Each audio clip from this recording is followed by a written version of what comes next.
Assalamualaikum warahmatullahi wabarakatuh. Kami dari kelompok 7 akan mempresentasikan tentang hakikat, instrumentasi, dan praksis demokrasi Indonesia yang berlandaskan Pancasila dan Undang-Undang Dasar Negara Republik Indonesia tahun 1945. Berikut anggota kelompok 7. Yang pertama Nabil Abiur Rohma NPM 301, yang kedua Sekar Aulia Puspitasari NPM 303, dan saya sendiri Ananda Azasifana NPM 307. Berikut ini adalah agenda yang akan kami bahas dalam PowerPoint. Yang pertama, makna Indonesia sebagai negara hukum dan prinsip-prinsipnya. Yang kedua, hubungan negara hukum dengan hak asasi manusia. Yang ketiga, penegakan hak asasi manusia di Indonesia. Selanjutnya saya akan menjelaskan tentang makna Indonesia sebagai negara hukum. Negara Indonesia adalah negara hukum. Demikian bunyi pasal 1 ayat 3 Undang-Undang Dasar Negara Republik Indonesia 1945. Yang dimaksud negara hukum adalah negara yang di dalamnya terdapat berbagai aspek peraturan-peraturan yang bersifat memaksa dan mempunyai sanksi tegas apabila dilanggar.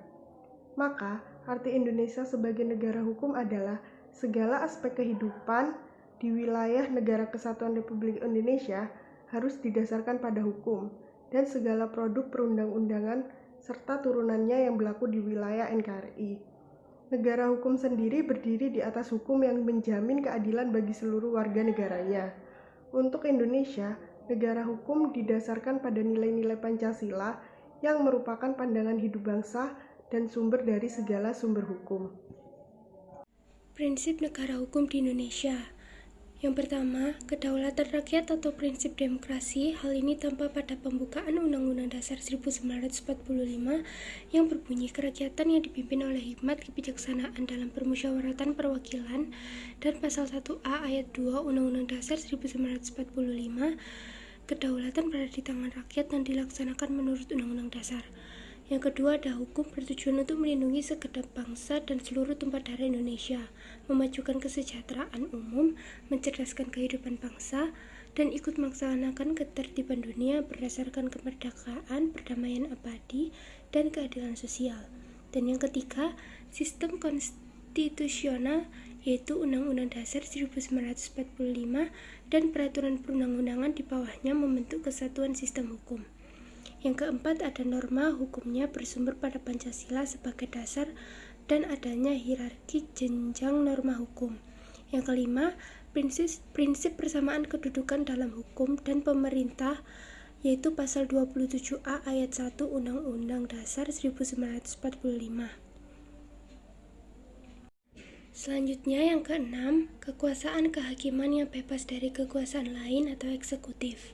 Yang ketujuh, adanya organ pembentuk undang-undang atau DPR dan presiden. Yang kedelapan, sistem pemerintahannya adalah presidensial.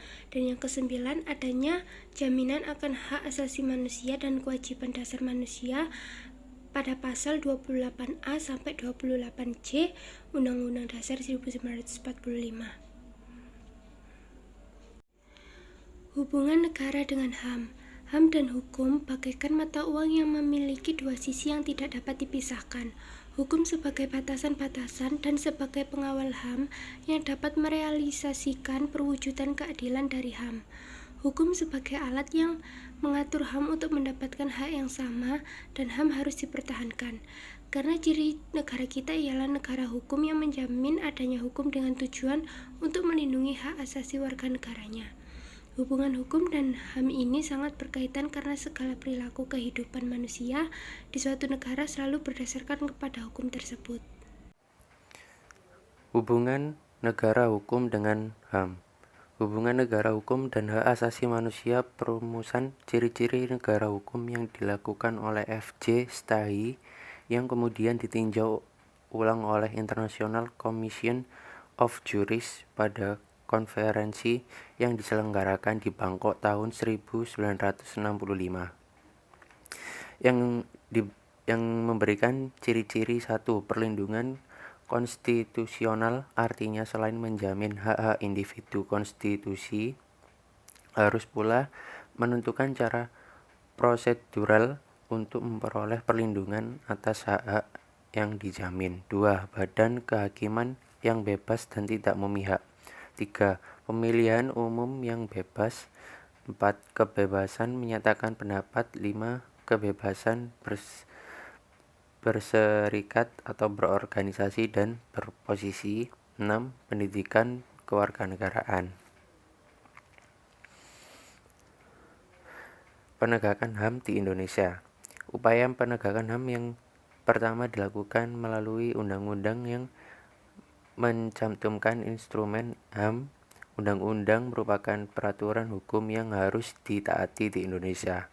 Terdapat beberapa peraturan perundang-undangan yang membahas tentang perlindungan dan penegakan hak asasi manusia.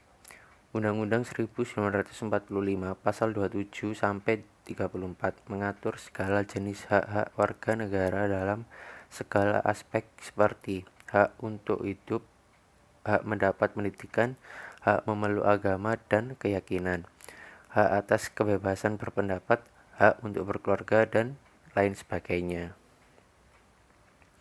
Terima kasih.